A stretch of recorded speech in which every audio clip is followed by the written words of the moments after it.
ओम नमः शिवाय। जैसा कि आप सभी लोगों ने टाइटल में पढ़ ही लिया होगा कि आज हम लोग चर्चा करने वाले हैं ब्रह्मचर्य रक्षा के 30 महत्वपूर्ण नियम। मेरे प्रिय बंधुओं, आप ये समझने का प्रयास करिए कि अगर ये 30 नियम जो व्यक्ति अपने जीवन में धारण कर ले, वो 100% ब्रह्मचर्य खंडित कदाचित नहीं करेगा और ब्रह्मचर्य खंडन उनका हो नहीं सकेगा किसी भी कारण से। मात्र 30 नियम ये, और बहुत ही आसान नियम ये है। इन 30 नियम को जो व्यक्ति अपने जीवन में धारण कर लेगा, 100% मैं अपने अनुभव से बता रहा हूँ, वो ब्रह्मचर्य खंडन के प्रति कभी भी नहीं जाएगा और निरंतर बलवान, निरंतर अपने चेहरे पर ओज तेज, अपने शरीर को विकसित करता हुआ आगे बढ़ता हुआ, अपने दिमाग को विकसित करता हुआ वो व्यक्ति आगे बढ़ता चला जाएगा, अपने लक्ष्य की तरफ आगे बढ़ता चला जाएगा। बिल्कुल आप ये समझिए कि ये 30 नियम अगर आप पालन कर ले रहे हैं तो आप ब्रह्मचर्य का पालन बिल्कुल आसानी से कर सकेंगे। कोई आपका सर्वप्रथम नियम होगा मेरे प्रिय बंधुओं कि आप लोगों को लंगोट जरूर से ज़रूर बांधना है। आप ये समझने का प्रयास करिए कि अगर आप लंगोट बांध रहे हैं तो आपके अंडकोश में होने वाली सभी प्रकार के दोषों को शरीर में आने ही नहीं देता है आपका जो है कि लंगोट। अंडकोश से संबंधित कोई भी रोग बीमारी आपको हो नहीं सकती। आप मात्र रात्रि को इसे मत बांधिए और दिन में बांधे रखिए। पहला नियम ये आपका होगा। ये नियम अगर आप पालन कर रहे हैं तो 100% आप ये समझने का प्रयास करिए कि आपको स्वप्न दोष नहीं हो सकता। आप ये समझने का प्रयास करिए। ये वीडियो लंबा बनेगा मेरे प्रिय बंधुओं, परंतु ये वीडियो आप पूर्ण रूप से देखने का प्रयास करिए और इसे अपने जीवन में उतारने का प्रयास जरूर करिएगा, क्योंकि ये 30 नियम अगर आपने उतार लिया तो आप 100% ब्रह्मचर्य खंडन से बच जाएंगे। दूसरा नियम आपका होगा, सभी को सत्यार्थ प्रकाश पुस्तक जरूर पढ़ना है मेरे प्रिय बंधुओं। ये पढ़ने के बाद आपको पता चलेगा ब्रह्मचर्य क्या है, हमें लाभ कैसे होता है, हानि क्या है, किस तरीके से हमें ब्रह्मचर्य पालन करना है। बहुत ही अधिक ज्ञानवर्धक जो है ये हमें पुस्तक ज्ञानार्जन करने के लिए प्रदान करती है। आप इससे इतना अधिक ज्ञान प्राप्त कर सकते हैं ब्रह्मचर्य के विषय में, जिस विषय में हम यहाँ पर आपको विस्तार से बता नहीं सकते। आपको सत्यार्थ प्रकाश पुस्तक जरूर पढ़ना है। और ये समझिए कि राम प्रसाद बिस्मिल जी को आप लोग जानते होंगे, जो ब्रह्मचारी थे और वो यही पुस्तक पढ़कर ब्रह्मचारी बने थे। आपका तीसरा नियम होगा मेरे प्रिय बंधुओं, जो चना रागी इनके आटे की रोटी खानी हमें अत्यंत लाभदायक होगी। जौ का, चना का और आटे का, ये एक दिन में नहीं, ये प्रतिदिन आपको बदल कर अगर आप खा सकते हैं तो आपके लिए अत्यंत लाभदायक होगा। आटा जब भी पिसवाएं मेरे प्रिय बंधुओं तो उसे थोड़ा मोटा ही पिसवाएं, उसे अत्यधिक पतला ना करवाएं, नहीं तो हमारे आंतों में चिपकता है। ये समझने का प्रयास करिए। चौथा नियम आपका होगा, सफ़ेद नमक, सफ़ेद चीनी को त्याग देना होगा आपको। अगर आप ब्रह्मचर्य में अधिक दिनों तक रहना चाहते हैं, आसानी से रहना चाहते हैं, तो आपको सफ़ेद नमक, सफ़ेद चीनी को इस तरीके से त्याग देना होगा जैसे आपने जहर को त्याग दिया। आप ये समझने का प्रयास करिए।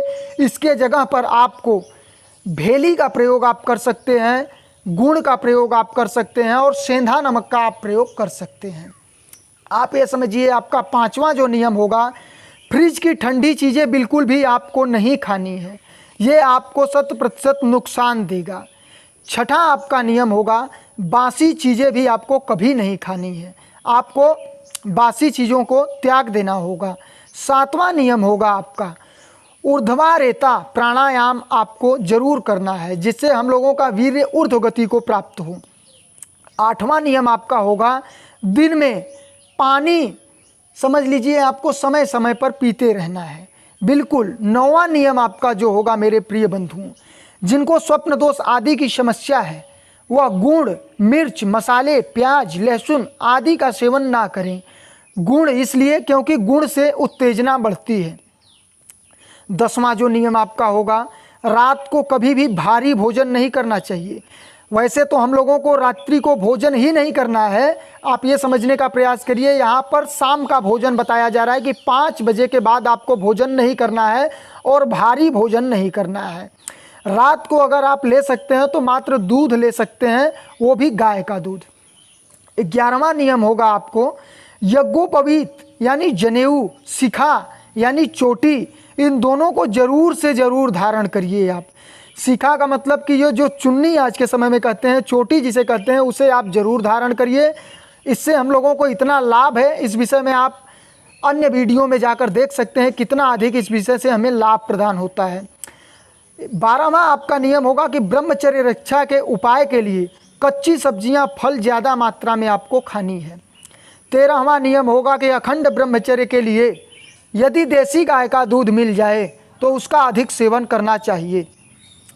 14वां नियम आपका होगा कि ब्रह्मचारी को सफ़ेद आयोडीन युक्त नमक के स्थान पर सदैव ही सेंधा नमक का इस्तेमाल करना चाहिए, क्योंकि जो ये आयोडीन वाला नमक होता है यह उष्ण प्रकृति का होता है और इसमें गुण भी केवल 2 या 3 होते हैं, लेकिन सेंधा नमक में 100 से अधिक गुण होते हैं और यह उष्ण प्रकृति का नहीं होता, जिसके कारण हमारा रक्त भी दूषित नहीं होता।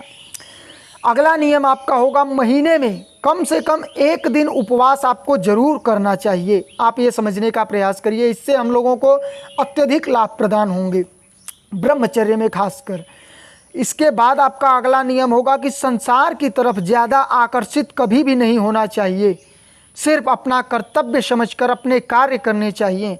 आकर्षण में उलझकर व्यर्थ में अपना समय और शरीर ब्रह्मचारी को नष्ट नहीं करना चाहिए।